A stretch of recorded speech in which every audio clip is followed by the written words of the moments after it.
All right, good afternoon, everyone. I'll call this meeting of the Capital Program Committee to order Tuesday, August 15th from 1 p.m. This meeting is being audio video recorded and shared on the town's YouTube. Please don't say or display things you don't want broadcast. Can I get a motion to approve the agenda? So moved. We're hybrid, so PJ, Aye. Barry on your motion. Aye.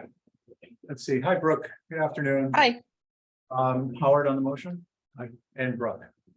Aye. Okay, great. We're just gonna jump right into discussion. Brian, would you mind pulling up the Rory sheet?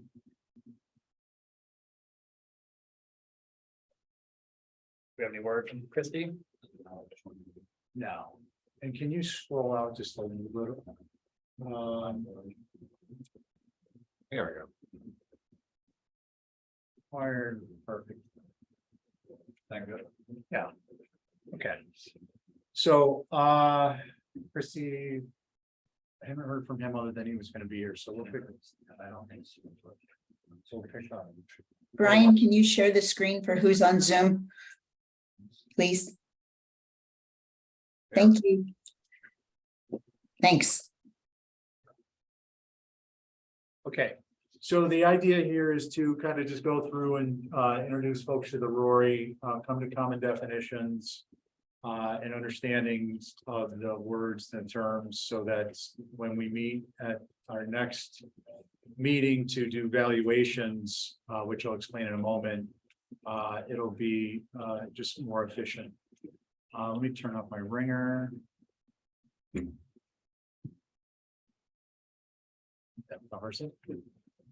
Okay, so what this is the ranking of relative importance and worksheet. This is a distillation of Massachusetts Department of Revenue and Town of Nantucket compact work, whereby the result of which were priorities that the town would be advised and agreed to review in relation to individual capital requests and capital requests overall. So what we've done is programmatically group these into what amounts to pairwise comparisons with values. The values are subjectively input per line item by individual members, which is what we'll be doing next time we meet. In order to be able to weight the priorities relative to one another at the onset, based on your own subjective opinions, given your individual expertise, knowledge, and so on and so forth. And then we can just makes it a little bit easier to process information and get a handle on where a particular request stands relative to other requests. These valuations are not the be all end all, they're guidance, they're kind of guardrails. They give us an opportunity to see where, as I said, in comparison to one another, a request falls. And then that helps inform our decision at the end of the process, or towards the end of the process when we're determining how we want to spend what limited time we have to further discuss requests. So an example of that would be we get towards mid-December. We want to do an up-down ranking in order to broadcast our recommendations to the select board and the finance committee. These rankings give us an opportunity to quickly do that based upon, for let's say example, we'll establish the average. And anything above the average would be an up, and anything below would be open for discussion and so noted for the select board. From that point, we enter into further discussion on any requests that are, well, it doesn't have to be close to the line, but generally that's what makes good use of our time. Our requests that may be close and for some reason members were uncertain in their valuations, so we will pursue those. That's an overview of the sheet and the process.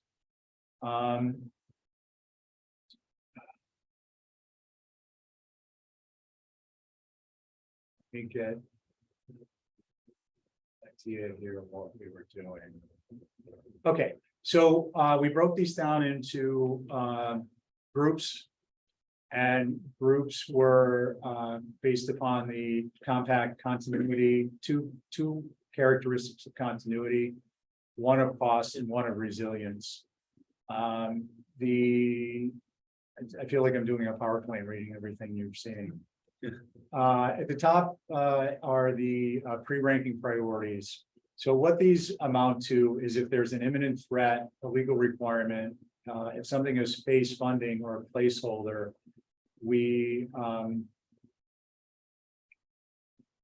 for instance, a legal requirement would trump the relative ranking if the average of all the requests were 60 and it came in the group average at 30, but it was a legal requirement. We would be pursuing it as a recommendation, but we'd be making note that it was a legal requirement as opposed to something that we had hoped to advance. So each of the groups breaks down into sub criteria being operations, the high priority. These are abbreviated simply so they fit on the spreadsheet. So abbreviations may not be perfect, but I think once you hear them once, it conveys the information. So ops high priority is recommended by, let me back up. Fundamental information that's important for members to be aware of, new members, primarily prior existing members are aware of this. These inputs these valuations track information that's collected from department heads for each request. So a department head has the opportunity to weigh in at the department level as to whether a particular capital investment preserves a necessary function, it prevents degradation, or it is an enhancement, though not a requirement. The next part of that step is finance and the town manager review, and then they have an overlay layer of review, and they may trump one of those determinations. Typically, if that happens, they just let us know in discussion during the relevant discussion of the relevant request. So I'm going to go back to the list. I'll probably jump off as these kind of things come up topically, and we'll get through it. So upside priority required preservation of necessary function, medium recommended prevents degradation, and again elective is enhancement but not required. Does anyone have any questions on the nature or anything with relation to those particular ones? Which one, Steve? I'm sorry. The first three we just did. Okay. Yeah. I mean, they seem, no matter what the request, they seem to go in sequence somewhat. You know, sometimes I'm like, this totally makes sense. Other times I'm like, it's sequential, you know, and so sometimes, you know, I'm thinking how, you know, how do you sort of break that sequence a little bit and have it be true? I haven't thought of that yet, but it's just, that is my only, you know, for some of the new members, as when they're going through this, you gotta kind of think of each one separately a little bit, as opposed to just the overall, group designation, you know, but, it's just more of a comment, I guess. I just find that it's sort of, you know, when one's this, one's gonna be that, the next one's gonna be this, and Right. So Howard, go ahead. This is for a single capital project. Yeah, each request will have Yes, one of yes. these. So then, let me back up one other step, and then I just want to comment quickly on something Christie brought up that made me think of something. This will be accessible to you through the website, nantucketcapitalrequest.org. You'll have a username and password. got it. Oh, you've got it. Okay, great. So what these do, what this is an example of, is marrying the art and the science. So the art is the interpretation, and that's based on a couple of things, and the science is the math, and the math is based upon going back to the valuation process, it's established upfront. So that you can establish what, for instance, relative to an elective capital investment versus a required to preserve necessary function, what the respective values are for you as an individual. That's the kind of the science side of it. And then that funnels towards an average for that continuity A group. And then that's a portion of the overall set of groups. And then, of course, that filters back into the committee average. So that's kind of the math side of it. What the math side of it does is it allows us to systematically, programmatically rank and value requests in a transparent method. The art is what I think part of what Chrissy was referring to is it may be, gee, I'm not quite sure what the department had if they meant that this was absolutely to preserve necessary function, or was it to prevent degradation? It could be the art of interpretation is the difference between preventing degradation versus preserving necessary function. So those types of things we try to resolve in discussion after department head has been in and made a presentation. How do you determine the denominator to come up with, say, the 34.5% total? In the continuity? So it will be based upon an overall 100%. Correct. And then we will do, each of these will be valued by each member in an open session, and it will determine the relative percentages of the 100%. So that the individual members' inputs are what determine the percentages. So what was the last time, just thinking back for context, that we did a whole group re-scoring of each of the individual criteria? Was it the first time that we did it? Have we done it since? We did it the first time, and then that went off and Jason came on. And so did he do his own? He didn't, No. and then let's see, I don't. No, we haven't.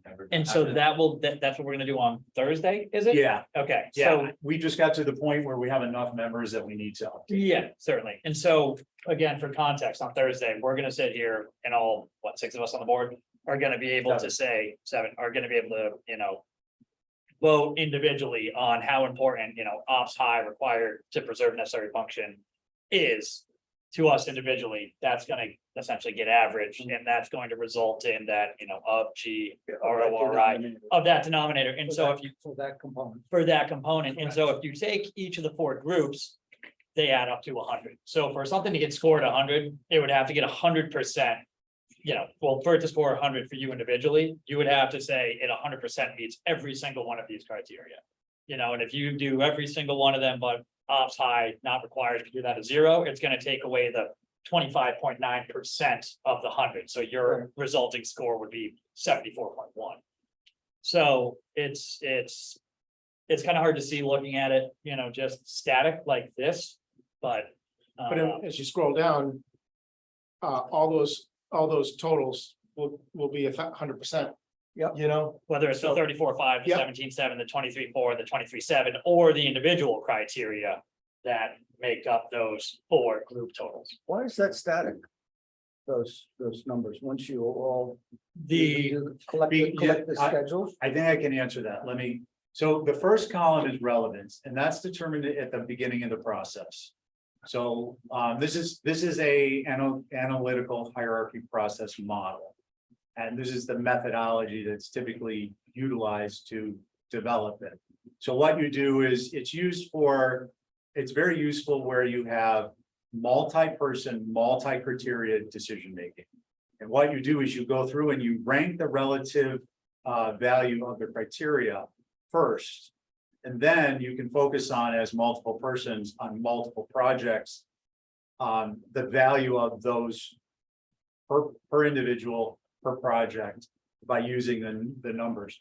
I want to just, Howard, I don't know if I think this may be helpful for you, but so the relevance column is made up of two columns. One is the criteria rank. relevance as a ratio of the overall percentage.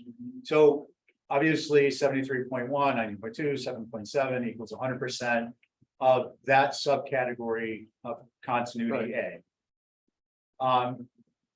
We will be determining that as PJ outlined, and that will then determine the percentage of the group within the context overall. So the second column is relative to 100% for all the criteria, all the groups. And the first column is relative to only the individual group. So for instance, continuity A, 100%. The three criteria make up, contribute to the 100%. The next column, continuity A, was determined by the group's individual inputs, that particular group ranked 34.5% of 100 in overall relative importance. For that project. Yes. Well, no. Now, the next step is for that project, and this is where you're going to get into the separate part of the art, which is the department head will come in, they will make their presentation. We will have discussion if membership would like to, and then you log in and you will enter the applicability of the particular, into your minds and your experience from what you heard, either from the department head and or from group discussion afterwards, including from finance. You will rank the applicability of each of the criteria. And then that will determine the contribution to the overall ranking of relative importance for that particular request. Frank, can you zoom out just For a you hair? individually. And then each of our 7 individual ones get Control. combined, and then we get an average for the group. Does the CR column stay static for all projects? Yes. Yeah, How is that possible to be appropriate? well, we establish it at the beginning of the process. But every project is different. No, but we're establishing the relevance, of the criteria. And then the projects get measured against the relevance of the criteria. But the relevance of the criteria varies by the project that you have on the table. I would I know suggest. you guys not. have figured this out and there's rationale, so. Yeah, no, I mean, the relevance of the criteria are, the criteria's relevance are established at the onset of the process. And presumably these are static because, for instance, any member's perspective on whether something is necessary to preserve function is not going to change versus, and I'm not talking about a particular project here, I'm just talking about the criteria. Concept, yeah. The criteria for something that is necessary to preserve function is going to be the same versus enhancement that's not required, and versus the other criteria, where you have the opportunity to apply valued weighting is in the column that's green, by applying a percentage of the ranking of relative importance of the individual criteria. I know this is pretty dense stuff. Just for purposes of, understanding, we spent. Yeah. Okay. Oh, thank you, Brooke, because I didn't see it. We spent, I don't know. 2 meetings, a month, I was gonna say a month to do this all in the background, at least a Figure it out month the of first time. background and probably working with your friend and. a couple software, hundred whatever it hours in developing this based upon, this is the model that's used by NASA, Fortune 500 companies. I mean, it's Nantucket. Nantucket, is. the finance department on Nantucket. Brooke, go ahead, please. Can I try to restate what you just said to see if I've comprehended it? The static numbers are, we as a group decide individually and then collectively how much weight should be given to each of these criteria as an understanding of building out capital programs across the system. So it's sort of it's a baseline measure of relative importance of the different criteria. And then we get to, by the individual project, adjust that weight based on the inputs we do for that project, right? So we can make something carry more or less weight to that of an individual project, but it will always be analyzed against our global allocation of prioritization across all the criteria. Did You- that, Exactly. I think Okay. that's a good re-summary. Okay. Howard? The extreme, I could put 100% in the second column and zeros in the rest of the column. 100%. Second column In the being, second column, Recommended. Wait, Rich, For I'm for sorry. instance, if I think that reduces O and M costs is just so important, it's the guiding driving factor. I can put 100 in there where the 8 is and put zeros everywhere else. Right, but based upon the global ranking of relative importance of of valuations, the criteria. Reduces operations and maintenance costs. Or you could say management, which is why we want to sit down and define these. Is only 8% of the overall. So you could put 100% in there, but that's not gonna advance a project.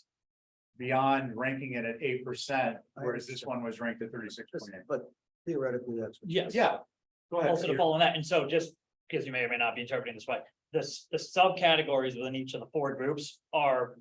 Most of them are mutually exclusive, so you could have 100% for reduces O and M, 50% for reduces energy. Now, a catch is for major improvement, efficiency and effectiveness are minor.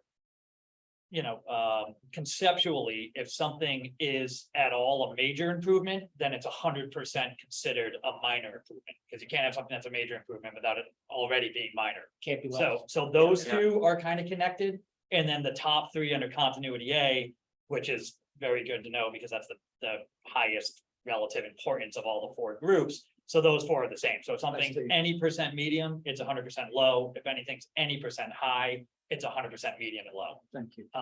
Right, yeah, so the same as PJ was just saying, the same rationale of major, minor. Major encompasses minor. So if you put a 1% under major, then certainly it's 100% under minor. The same rationale extends to the uppermost individual criteria, which is under continuity A, because if something is required to preserve necessary function, and this is where it can be confusing in thought process. Philosophically, it doesn't enhance, though not required. But in order for the mathematical model to work with valuation, it is a subset. So 1% of preserved necessary function would indicate that recommended prevent degradation, which is more of a straight line rationale, is 100%. And enhances, though not required, is also 100%. So those are, go ahead, Brooke. so how is it that in this example, there's 100% of so by putting 100% elective and 25% recommended, you're bumping it above just elective, but not all the way up? Actually, this one happens to be mine. So what I did here was, when the department head came in, what is this request? Oh, you didn't like it. Yeah, I didn't like it. I think that her, It's got some footprint. I think her interpretation was kind of the reverse. So basically what drove this, Brooke, was I felt that it was probably based upon the testimony received, 25% applicable to prevent degradation. And therefore, because it was more than 1% of prevents degradation, the next lower became 100%. And So does that automatically fill, or are you filling that manually? I believe it's automatically filling now, isn't it? I think it does, Yeah. Phil. Yeah. we created it to autofill. Yeah, that was our next enhancement. So if you did them out of order, it would still work based on the logic in that cell. Yes, And- it and should. for And if those- not, we'll pick it up when we Okay. look at it. And for That's those 3, I think you kind of look at it, you think, all right, does the fire department need a new, fire truck? And then you think, all right, well, it's definitely more than elective, so I'm just gonna go up to the next one. It's recommended, well, maybe it's 100% recommended, but not to preserve necessary function. Or if you think it's 100% to preserve necessary function, go up in how much is it required, and if it's, you say, all right, I'm gonna put 50 in there, the 2 below it are gonna populate at 100. Right, So so, you I gotta see. go bottom up.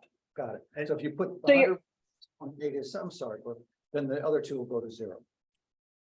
the one No, the below it. math won't work back. Oh, it's sequential, it's not. It's sequential. I thought you programmed Yeah. this out to refer. to This that. is there's no AI in this particular version, so it's only gonna work from top to bottom, left to right. Within the groups. So the amount you put in, for instance, ops, medium priority. Either we hopefully will fill the following, if you put in a 1% or more.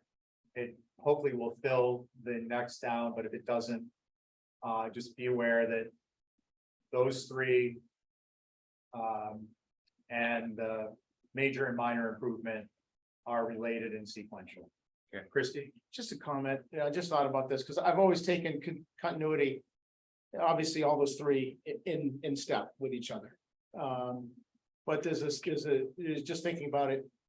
Elective could be, to me, there's a slight difference. With elective as opposed to a project. That could fall under, a required or recommended request. An elective is almost like. Just little something we want to do. Don't need it. Not really a project, but this is something we'd like to do. So. That was just a comment that, as we were discussing this, elective sort of stuck out a little bit for me in defining it that way, Yeah, sure. So what, I mean, just for group background, where these kind of derived from was just an analysis of. Both, the three of these, high, medium and low, priority for operations is the driving categorization here. And then from that, whether, again, required, recommended or elective. The parenthetic phrases were meant to be elaborative. What we hope to do in the next rendition, and we still do, I believe, is that your mouse will hover over these. And there can be a little bit better understanding of, in terms of a description. Okay. So that when you go to refresh yourself. That was the goal, but we all got caught up with life. Personnel changes over the years. Different things have happened. If we stick this out a few more years, I think it's worthwhile to pursue those changes, which are relatively minor. Graphical user interface, easy to implement. Okay. I'm sorry. Stephen? So when I'm going to fill this out, am I filling one percentage in one box, or am I taking my 100% and allocating across? I'm a little confused about what I'm actually doing. Sure. So you would take, based upon let's say I'm gonna use the Wisconsin footbridge as an example, because examples typically make it a little easier to process. Department head came in, I don't know if exactly this is what happened, and said, well, we need to replace a bunch of the metal struts. But they're actually pretty structurally sound, but they look horrible. So to me, that was elective. I put 100%. I also felt that in that instance, it prevented having to deal with cleaning rust off paint, repainting, so on and so forth. So I put down 25% degradation. Now you, Brooke, may say, I think actually more of that related to preventing degradation. So I'm going to put 50% in. You could put 33%. You could put, I mean, it's really, this is the interpretive subjective aspect, is the number you put in as the percentage. Does that help? Yes, so I'm allowed to allocate up to 100% in every one of the criteria, except that in some cases it doesn't make sense to do so, right? Like Correct. it's illogical. Correct. Yeah. Christie? Just something to bring up. So all of us gonna have different Interpretation. interpretations, but also scoring as far as do you score your range from 0 to 100 in quarters? Do you do it in tens? And I think I've kind of done both. I think last year I did it in quarters, 25, 50, 75. But if half the group is doing it in quarters and half the group does it in tens, I guess you're still pretty close to what the thing is, but is there a skew there for that number if we're not all using the same exact range? There is. There is, but Yeah. typically, right, if we think through mathematically, if I'm doing it in quarters, you're doing it in quarters and I'm doing it in tens. I tend to be a little more granular. You know, you're doing a more broad. Yeah, If I put in at 30% and you put in at 50% on something that overall is 2.7 of the overall total.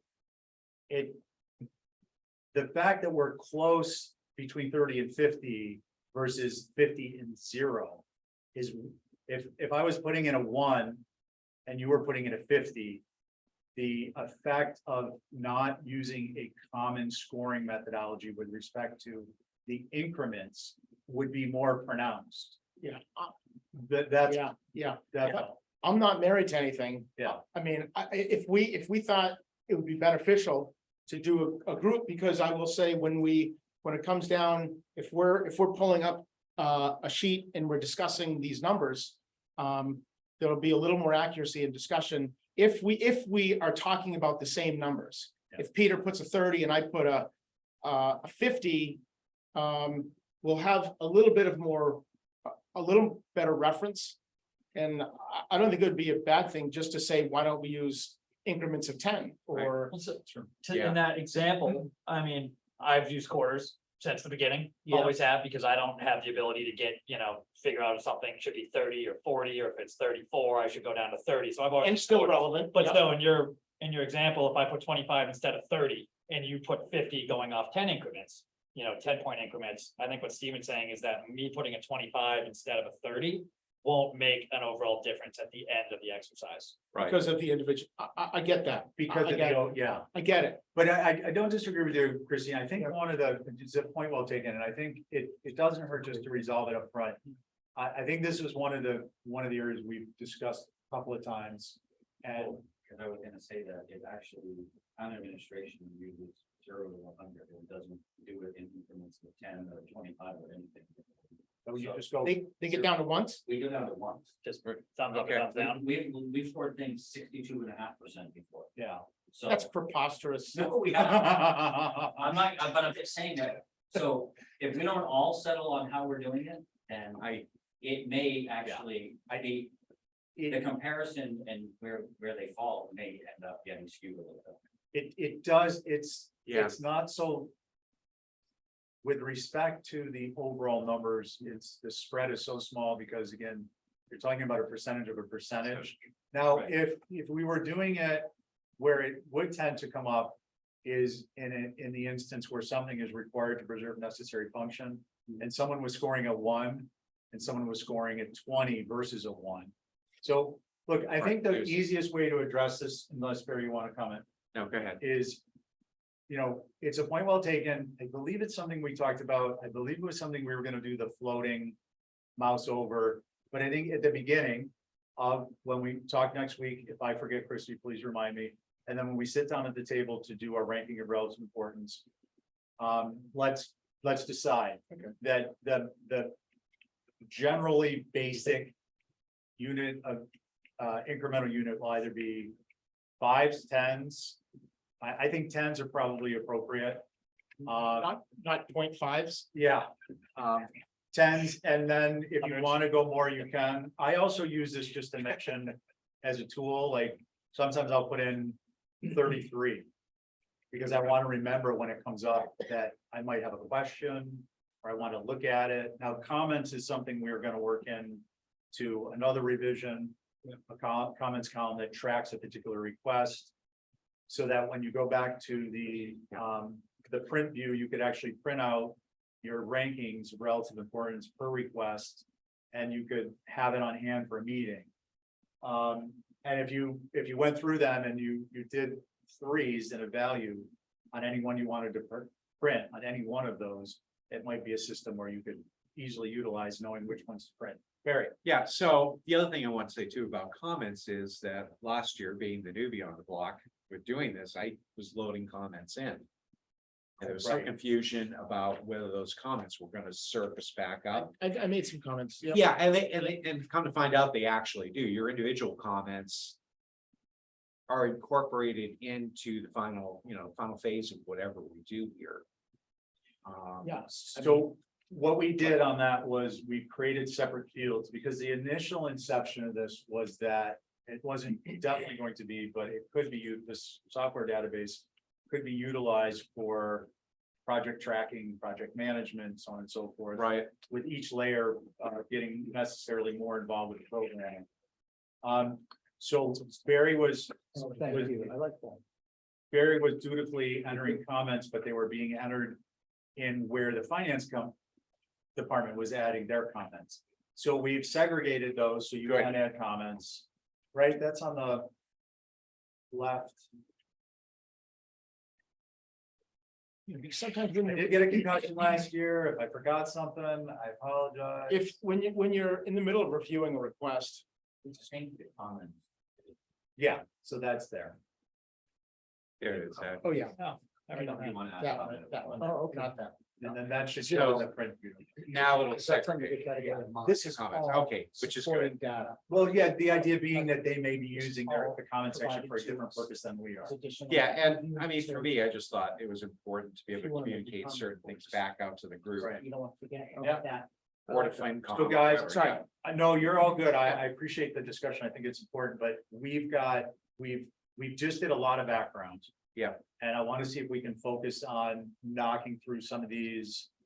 I don't know what our time limit is, but we're already 40 minutes into the hour. I'm here until I have to go to HDC, so I'm not concerned about it. Heritage, tradition, culture, and legacy. This has been a bit of a conundrum over the Yep. years. Of course, versus scheduled replacement. Yeah, both. But scheduled replacement has Every it. line item. So scheduled replacement was initially under the Mass DOR compact. Hold on, you hold your horses, Okay, but buddy. what I was gonna say, what I was, just a comment, what I was gonna say is, it'd be Useful. interesting if Howard said what he thinks it is, Well, wait a minute. without, He doesn't, wait, okay, okay, but okay, I want to give you the Yeah, I get it, background and I get then it. we can ask. yeah, yeah. So from the Department of Revenue compact. Scheduled replacement is prioritizing. Okay, let me back up. This is not only a way to rank in projects. It is also, for all the reasons and we just discussed, it's also a way, the way it was incepted and incorporated into the department head's inputs. To modify the culture under which capital requests are considered and submitted. And what I mean by that is having a scheduled replacement, which is now my comments here forward are consistent with the DOR intent. The scheduled replacement was to encourage prior planning. So you're prioritizing a request that came in the year before as an elective or 2 years before as an elective. It's sat as a medium priority due to financial considerations, another budget year. And the third year, it may still be only prevent degradation, but the department head has been planning in advance.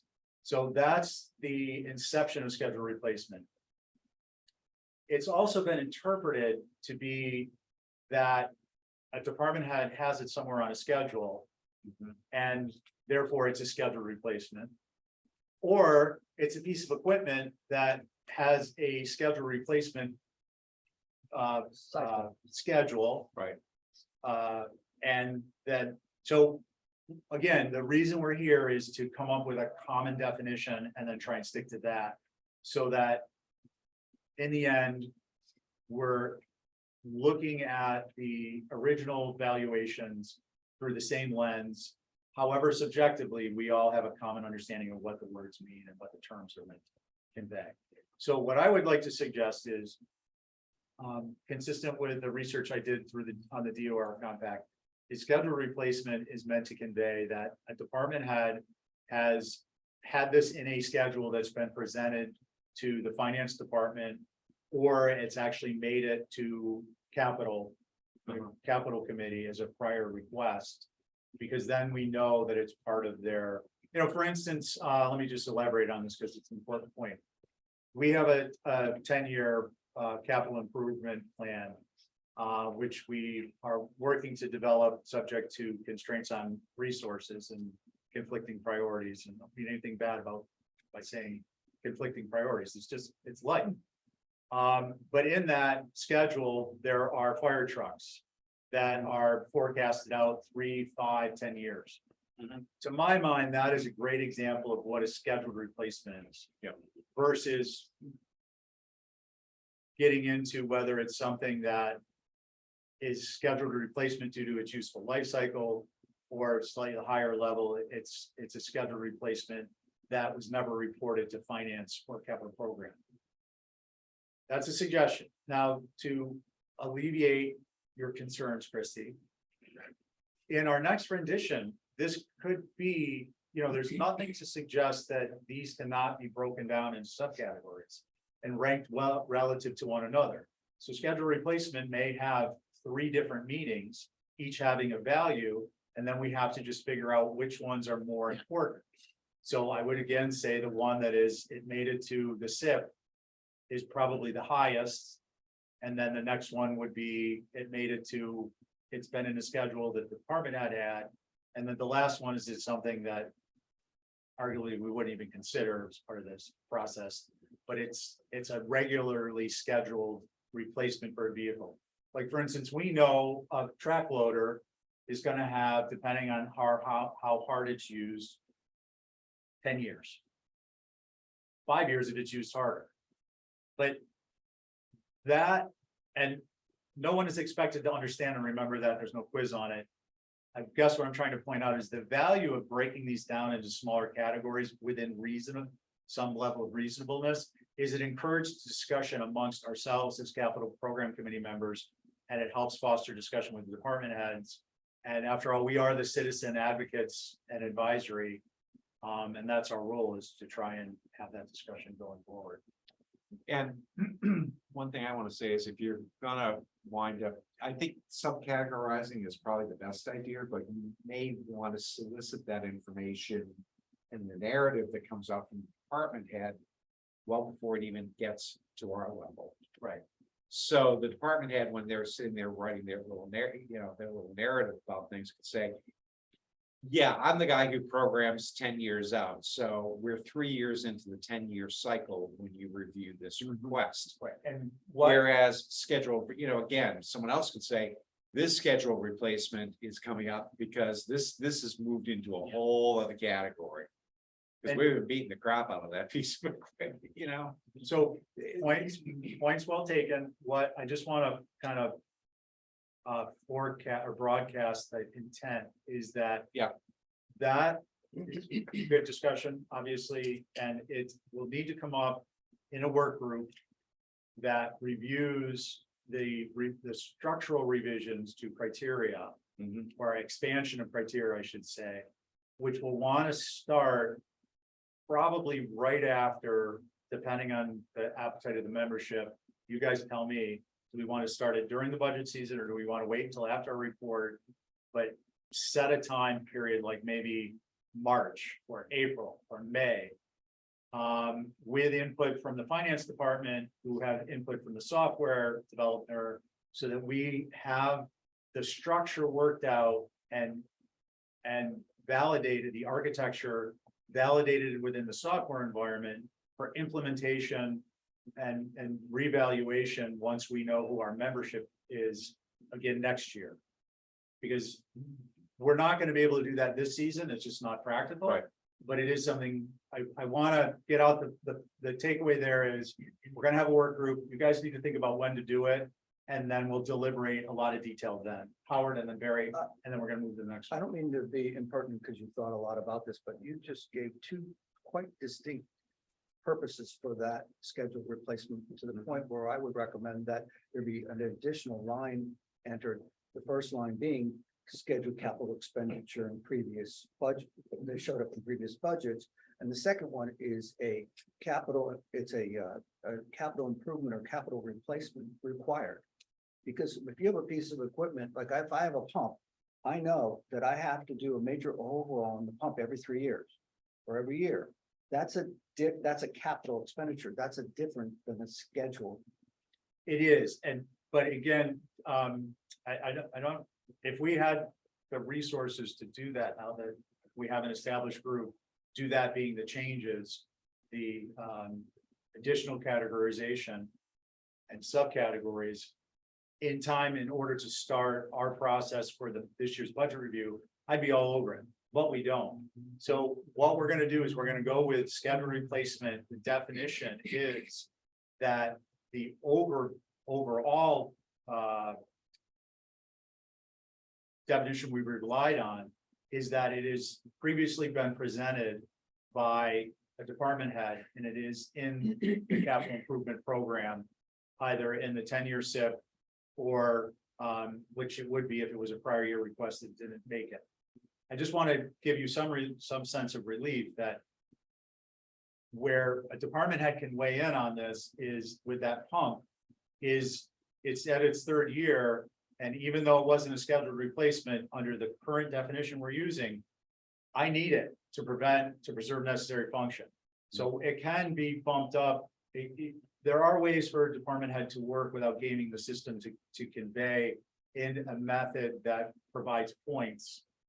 And again, keep in mind, these points are a guide for us. They're not the end all be all. Your previous explanation was, before this one, was really good, because I guess what you're saying is that a department head should know that every 3 years he needs to do something, and it should be in his forward budget. Well, we're trying to change that culture. And that's what you said schedule is. Yeah. So if I say it has to happen every 3 years, he should have it in his budget. every Yes. 3 years. But we want to account for, we want to try and accommodate, I think we want to try and accommodate, you know what, this is work group discussion. So really good points, really helpful discussion, but I'm sorry.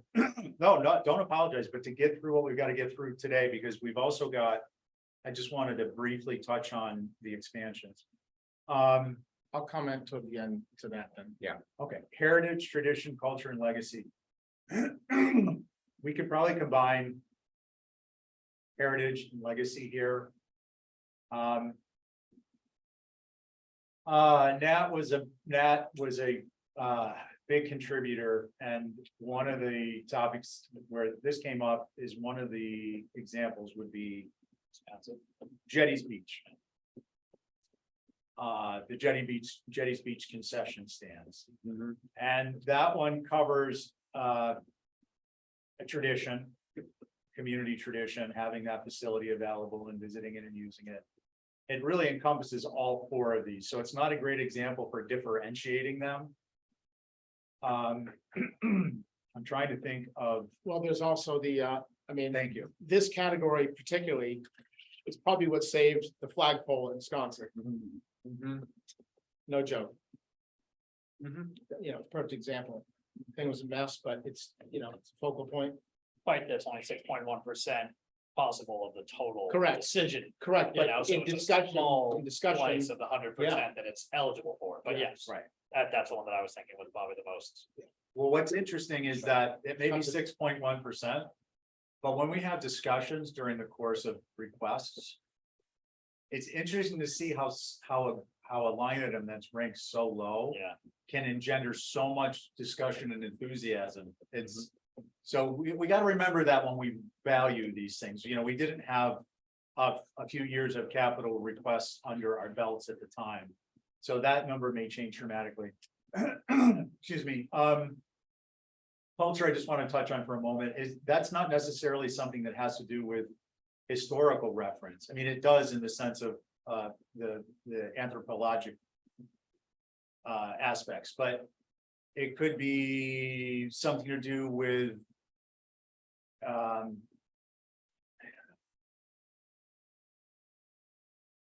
we don't really get non-governmental organization requests, so it's hard to come up with it's hard to come up with an example on that one. I was just thinking of a couple of organizations that might fit into it. Anyone want to give an example of culture? The life-saving station. Thank you. And at one point, it would have been also legacy and tradition, because when it was active, it would have met those definitions. So I'm not going to belabor this one. If we can have discussion on this particular one because it is a little involved. This would be a great one where the mouse over pop-up comes up and it gives you a definition of what the intention is. Whether you decide to apply that definition shows up in the percentage you ascribe to the particular request.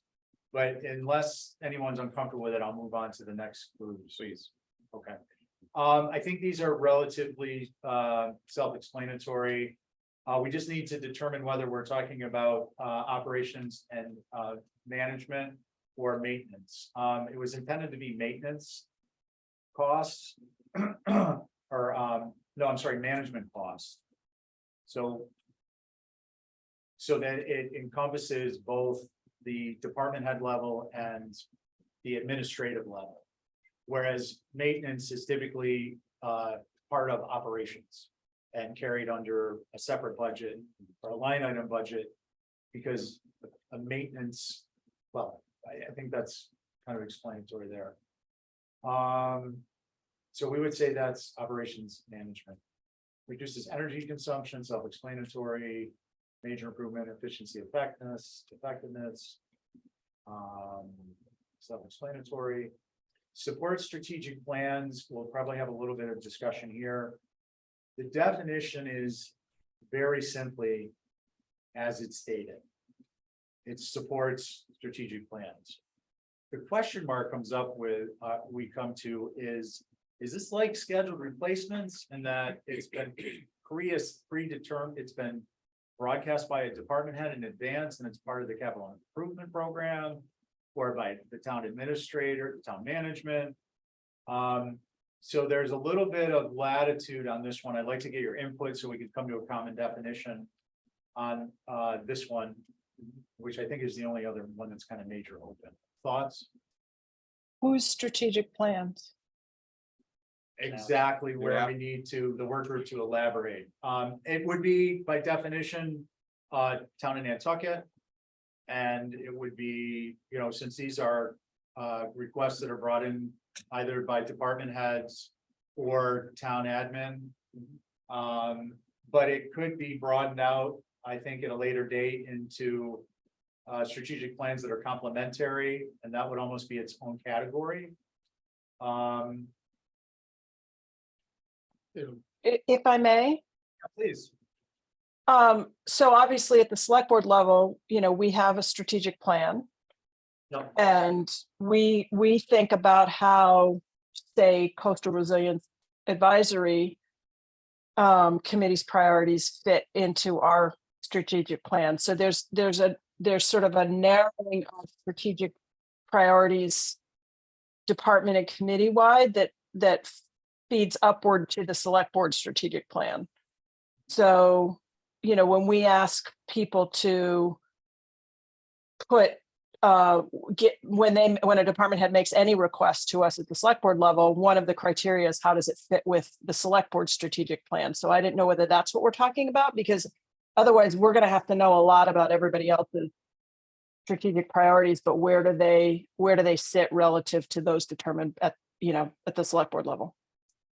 So, Brooke, what I would suggest is that when we do the work group expansion, select board will have its own category. And then there may be, the goals and objectives that require capital funding would be a subset. So they could be ranked relative to one another, and then select board can be ranked relative to, perhaps we get a request from transportation. It's under DPW transportation. It's not part of a select board strategic plan. However, it is part of an NPDC established plan. Right. That gives them opportunity to get some points out of that. This is definitely something we would work through in work group, but you bring up very valid questions. At this point, I think that the only practical solution is we're looking at, it's part of an established town of Nantucket entity strategic plan. Yeah, I was gonna Christie say, and then PJ and then. yeah, under each request that we review, whether we're going through the worry sheet. Also online has all the supporting information, prioritization, classification, supplemental documents, in this, it is often stated in there. Being part of a plan, and, so it does come up in that respect. Right. And, BJ? I mean, I was gonna say, my recollection was that it always applied specifically to the town of Nantucket strategic plan, and I've always had, the 3-page PDF that outlines the 5 strategic areas of focus right here. To Brooke's point, I don't know how we're gonna understand and remember and be able to, go and verify against all other strategic plans from all related town of Nantucket entities. That just seems not feasible. I mean, to your point, if somebody checks off and says it's part of a strategic plan, but they don't say specifically Well, any if, PDCs, Yeah, if- 2002 strategic plan, how are we supposed to? if we each bring up a few plans, then we've covered ground. You know what I mean, in discussion, or if we're talking, or if we're reviewing it, or with the department head, if each of us had some strategic plans that we were aware of, whether it was, coastal resiliency or housing or anything that, it should come up. Right, and that's my point exactly with that is really shouldn't be a function of just the select board's strategic plan, because a lot of these committees are charged with developing plans that aren't necessarily in alignment with what the select board wants to do, but are very necessary for the town. And it's your thing, like you said, with crack, the housing plan, things through the NPDDC. Ultimately, there's gonna be a master plan that's gonna get redeveloped by the planning board. That's just to name a few. Yeah. So that are out there. So the challenge, the Yeah, no, challenge please. is going to be. In the work group is how to meaningfully distill those into subcategories. And do it in a way that, just it makes sense. Establishing that rationale will be a discussion point. For now, clearly coastal resiliency speaks to select board has its set of strategic plans. There's an overlap, I think, in some of those, certainly that relates to transportation with NPDDC. So those particular strategic plans come up, as Christy was saying, in discussion of the particular request. So this will be more art than science on the mathematical side until we elaborate on strategic plan.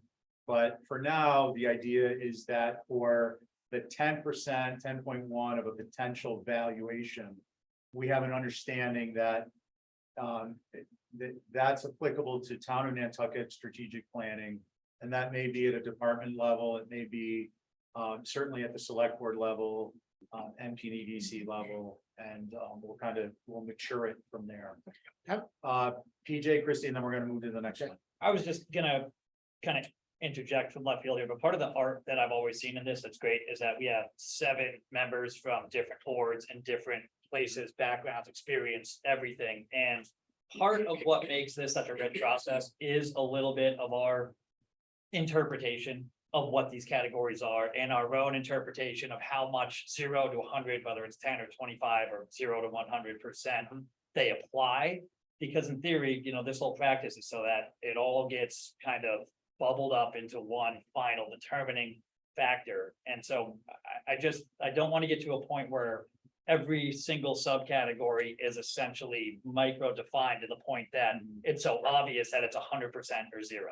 Yeah. Yeah. And so, I mean, just in the discussion for scheduled placement, some people say, well, it's either on a schedule or it's not. And if that means it's 100% or 0, then there's really no reason for us to even opine on it, because it's gotten so specific and so taken out of our chance to really put our own input based on NEPDC or select board or HDC or the planning board. So that's something that I've always valued in this process. And so while it is great to, take a look, dust everything off, get subcategories and subcategories, I want to make sure that we're not losing that art form where art meets science. Right, point well taken, and I think what I would suggest along that line, and other than please remember that for the work group. Is that what we might do with subcategories is just create a category. And then various items can fall into it. So we're not getting into such a level of granularity that, so for instance, select board. NPDDC.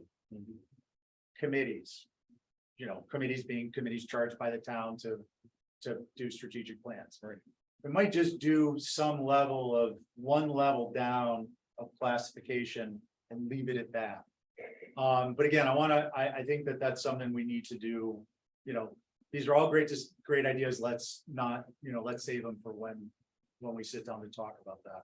I did have a comment. Yeah, please, go ahead. To make this a little bit more palatable, you could almost remove the word plan, because you're narrowing yourself to a kind of like, if you think of a document.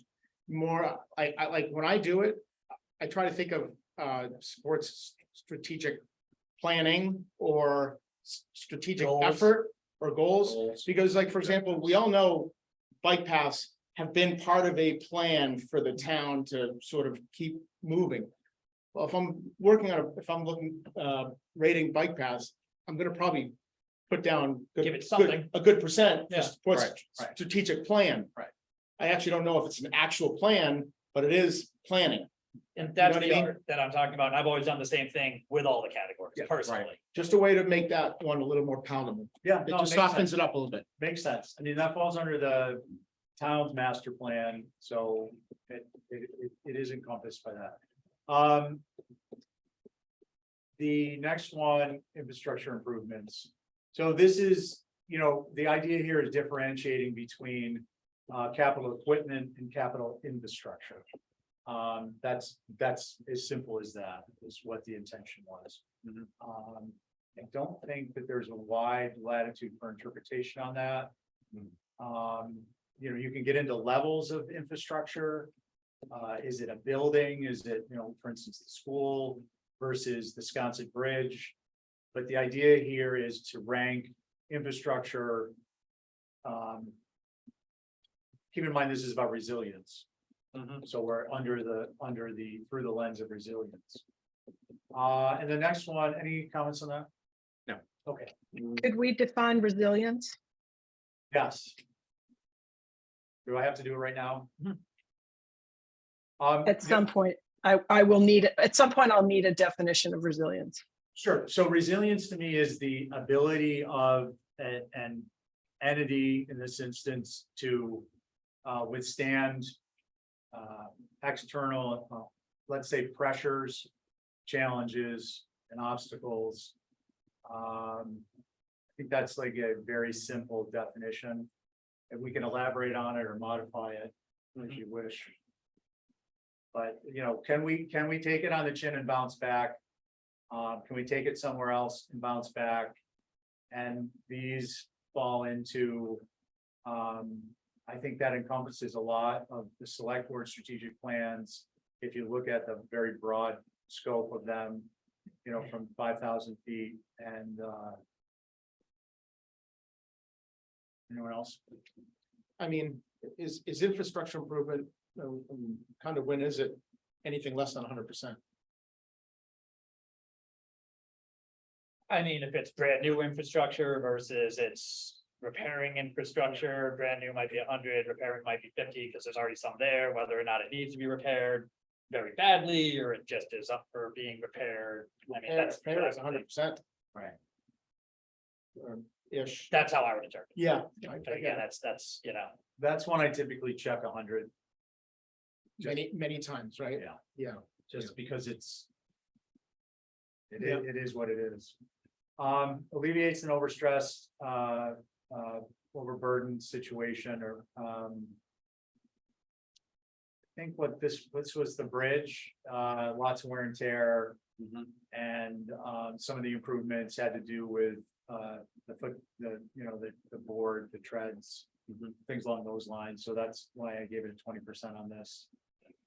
Can I explain how I sort of, this one? Yeah, go ahead. It's funny, kind of funny, but I sort of think about this as how is the department head perceive this project? It's easier for me to think, that's the only way I can think about it being something that is burdensome. You know, is thinking about the project in the mind of the department head dealing with it and how it's gonna be a factor, you know. if it's the Sconset footbridge, you know, who's it, Parks and Rec or whatever, or DPW, is this something that, where's this way in there? And are they under the gun to get it done? So that's kind of my approach to this one.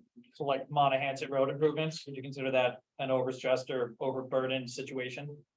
Kind of, So what personally, I just don't know if that fits into Yeah, the no, way it that does, your it does. department head would say, well, I feel very overstressed or overburdened because of the way that road is not well maintained and structured and no bike paths and, you know. it's something that doesn't go on the back burner. It's always sort of in the front, I'm like, oh, you gotta fix that, you know? I mean, you would think that a high majority of requests would be to some extent, because whatever they're requesting, the project or the, capital expense for is something that's Yeah, stressed, is overstressed, overburdened, if something's running perfectly, they're probably not gonna request money to fix it or replace it, or.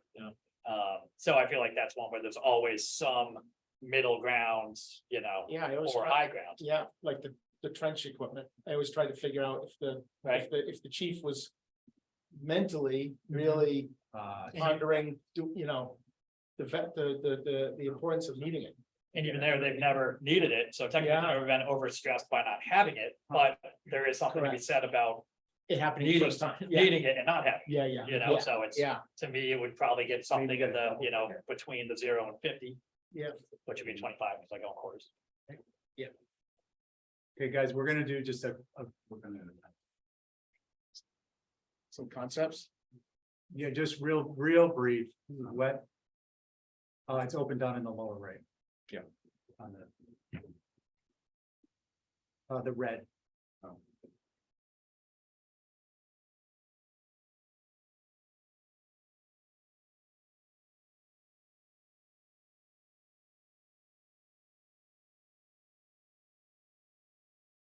Okay, so this is literally gonna be a 2-minute introduction. We'll recap this and get more involved when Brian, would you mind scrolling down? So this is part of the phase 2 for the expansion. So, yeah, if you could get all the yellow in, that's perfect. There we go. Supports disaster recovery is under resilience. These were some of the categories that would fit in with the Department of Revenue Compact that I've developed and elaborated on. Risk is one of the categories, one of the groups, and that pertains to cost accuracy. There's a risk with that. And Yeah, deliverability in terms of deliver when we want it to be, and reliability of deliverability with respect to outside sources. Management capacity, oversight of the jobs, both internally and externally. These haven't been, I think Brian and I looked at these at one point. I'm not suggesting these are necessarily all where we're going to be going. But I wanted to just get you thinking about some of the expansion capability for ranking the importance of the individual requests and requests overall. So funding affects the bond, how it affects our bond rating is a positive, is a negative, the tax rate. Similarly, funding sources, self-explanatory, borrowing, cash grants, reappropriation. And then a benefit cost analysis on the use to cost ratio, whether it's a plus or a minus. So on the use to cost ratio, an idea there, one aspect of it may be that it actually costs us money to implement this capital. But as a tradition or a legacy, it's an important aspect of the community, so the community is subsidizing it versus it's being paid under an enterprise account as a user fee. So I not to really get you, wasn't a spawn discussion. I just wanted to give you all some idea of potentially where we could be taking the Rory form without, as PJ was saying, getting losing the art, but at the same time capturing some of the math by breaking down into other categories. Keep in mind one last thing, anything we add takes away from the impact of the valuation of the others. So part of the work group will be, do we want to add 4 more categories and dilute the other 4 categories by 50%? Overall, potentially 50% or more. So it's just, it's just so you're aware that there are some thoughts going on here and we'll be developing these. Question. Yeah. How would we rate tax rate if we don't know how it's gonna be funded? So I was. It'll come at the end, that'd be our tail end of the process. Okay, Um, for the sake of the request and, yeah, I get you. But again, there may be reasons with finance department that it Yeah. doesn't make sense for capital program to be pursuing that. It is part of our mandate to be discussing and recommending on those things, but not at a granular level. Yeah. Brian, did you want to say something? PJ? Yes, I was just gonna confirm. So these are additional groups and criteria that we might be ranking as part of our worries. Potentially. Interesting, okay, because a lot of these seem very black and white, just information that would be provided by the department heads to us, so I don't really know what we'd be Well, what- ranking on in terms of whether something's So we may. positive for a bond rating or negative. Well, what we may say is, you know what? We don't want these, we think that there's value in considering these on a request by request level. And as such, we also don't want to dilute the primary initial 4 groups. So we're gonna cap these at 30% of the over 100%. Or 20%.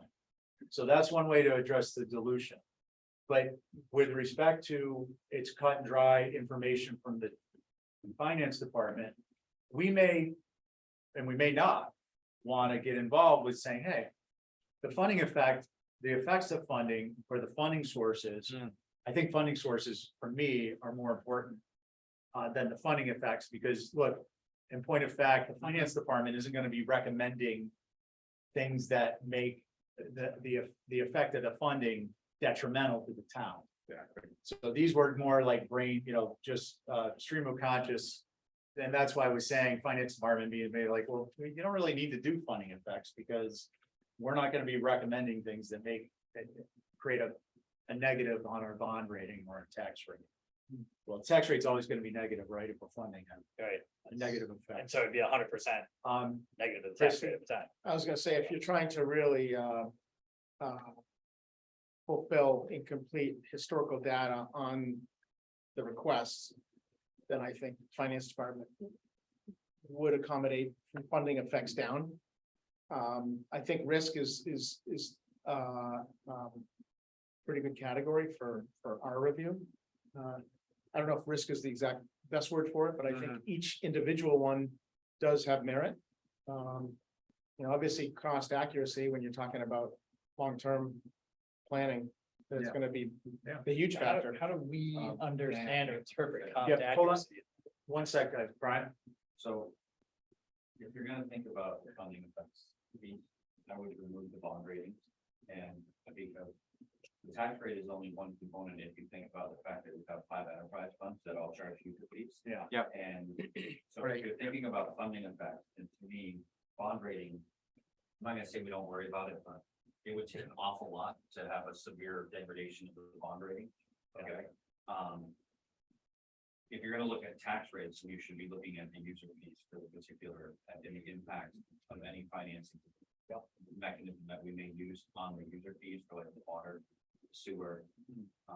Not necessarily our home, because that's the majority funded by the general fund already anyway, or airport, and how they're raising their fees and their revenue.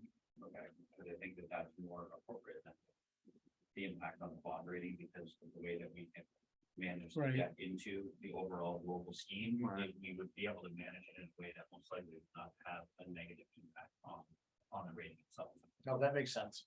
And again, I'm not suggesting we go down a funding effects rabbit hole. I think it was more, these are kind of the cocktail that gets the party started when we get to the discussion. It may be that something different, we have some discussion and a totally different group rises out of that discussion. But these were just to put some thoughts on paper and, when the time comes, it's gonna be of crucial importance to get Brian's input on these. And I think what I'd like to do is, Brian is just plan on at some point, before the work group gets together, we'll do some offline discussion. Because it will make the committee's time more useful in various regards. Barry, and then I think we're gonna wrap it up. Okay, Oh, So- one other item, actually. Go ahead. do you want to get the other? No, you go ahead. Yeah, You go ahead. so These 4 items, I'm not sure. We should be entering into this. Frankly, I think having that data available, like the funding, not necessarily the funding effects, the funding sources to me. Really give me a better feel for what that project looks like. And the viability of that project on a whole bunch of different levels. The cost, the benefit cost analysis, again, I'm not sure. I think your department manager and finance can arrive at those numbers. The funding effects, again, like I said, you know, that definitely is Brian's territory here in the finance department. So I'm saying I that. want to just give that some guidance, because these all fall within our purview. True. I'm not suggesting we need to get into the level of detail that they need to be included in the rankings. Yep. The funding effects and the benefit cost analysis came up. Peter McEachern was one of the members of our group. You know, he's a hands-on operations guy, which I really appreciate. And these were, I think, a couple of areas that would have been key to his way of looking at some of these projects. Yeah. I don't want to speak for him, obviously, he's not here, but, those are, you know, these again, aren't meant to be where we're gonna land or even directive on, how we should get there. And Barry, I do appreciate your comments on that. But I want to close out, because we're at 2:21. And one more comment, and then I want to close out with some questions and hopefully some final direction. If you want me to stop sharing. Yes, please. And some final direction from the committee on the point spreads. But So real quickly, I just want to throw this out to you. You're talking about these areas that we're using right now. Yeah. And having mouse over available to get the information. I think. Just listening to you today, you've got the lexicon in your head, yeah, all right? My suggestion would be is get that lexicon onto paper. well, we need to elect a secretary. All right, so, but just bear with me. Barry just raised his hand. I'm teasing. Yeah. Barry just raised. Yeah, that. Uh, Now, Barry did not raise his hand at the point. That was an optical illusion. You're welcome to borrow these at any point in time. I'm way over it. But what I am Brooke, you suggesting, still with us? you lost, you're just muted, Brooke. Hanging in there? Yes, I'm just trying to, yeah. Gotcha. Let me just finish up real quick.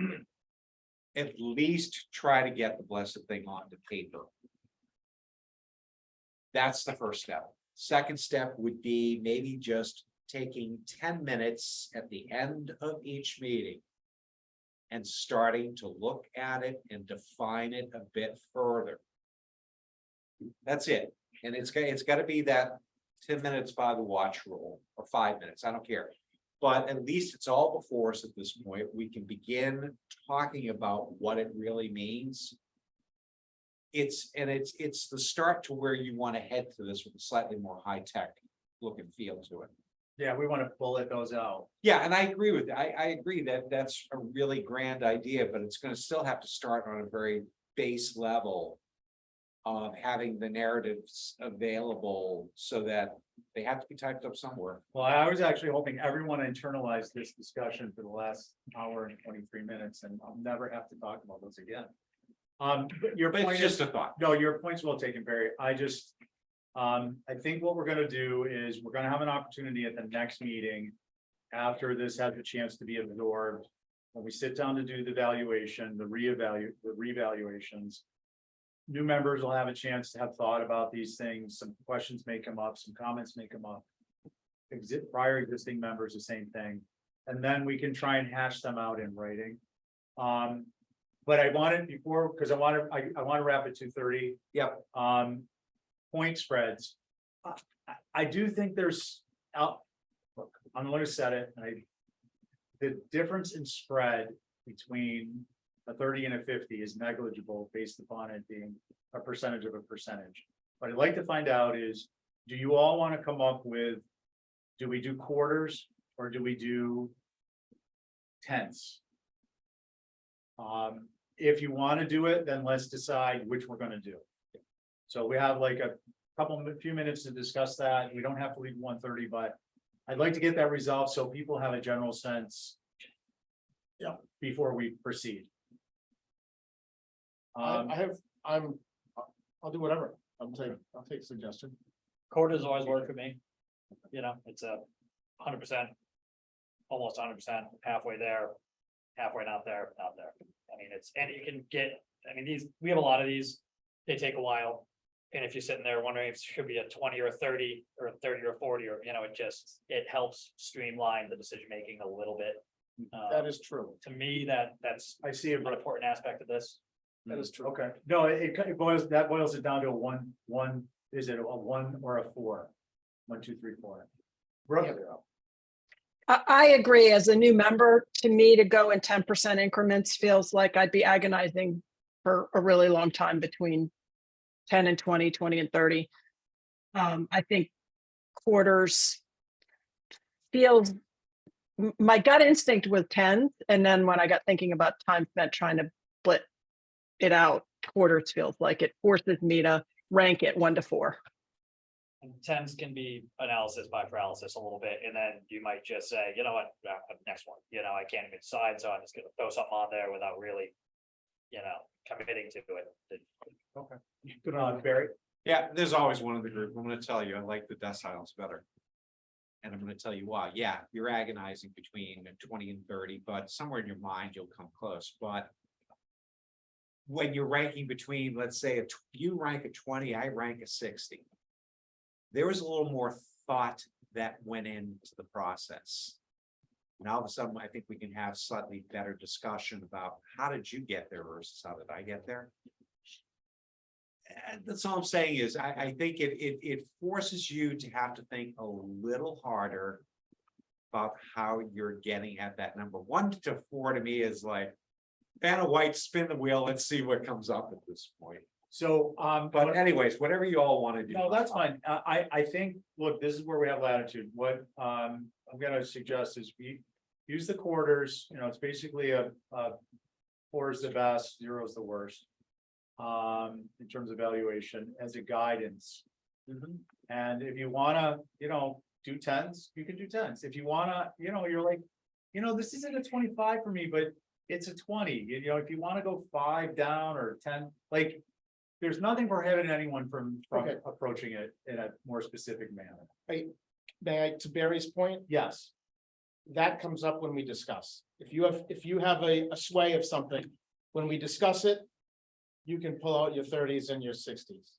And I just heard the group of you say y'all want to go to 25%. I'm, And I'm Yeah, gonna, yeah. There is an opportunity, is what I'm getting at, Barry. let me. Yeah. Let me not be the lone Yeah. dissenter here, okay? well, use your 30s and your 60s. No, I'm as gonna a use- note, like, if when we're reviewing as a group, it'll engender discussion. You know, and a positive comment, I mean, we've done it without a decided metric to go by 10s or 25s or 1s or 0 to 100s, and the process has worked very well. There you go. So, I mean, I understand that if somebody's going more granular and someone's going less granular, maybe it'll have a But- more accurate result, I'm but it's just worked trying- very well in the I'm past just going trying to be quarters. responsive tens. to Christie here. Oh, We will not. we'll never be satisfied. You guys are We going. both do quarters. Oh, you do quarters? 0 now. There we go. No, it's fine. No, this is really good. It's helpful information. Gets a chance to see what people are thinking about and how people are thinking and so on and so forth. With that, we're at 2:28. Unless membership has any comments on good of the order or anything else. Are we gonna talk more in depth about the document next time? I was gonna say, because it's just sometimes when you put your scores in, you have to finish out and complete it, otherwise they don't register. Oh, you gotta hit submit at the end of the Yeah. process. Oh, yes. Can you read? Oh, yes. You can go back and edit a score, I believe. Yeah, Not after you hit submit. Okay, Yeah. Well, that's a problem, yeah, because if you want to say Well- where you are. Well, you can save it, we just don't submit it. right. Oh, you can submit say it. Dave not submit. Not Yeah. submit. Once you submit, it's locked. but it's gonna show on his record that it's not done, it's not completed. But that's okay, because I didn't finish. It's up to a certain point, and Yeah. then that I start to be a bit of a hound dog, because we need to get the Rorys in so we can do the back office stuff in order to give select board and finance committee broadcast our ups and downs. It'll show us who's completed them. Yeah. But it only works for you kids. Thanks, Frank.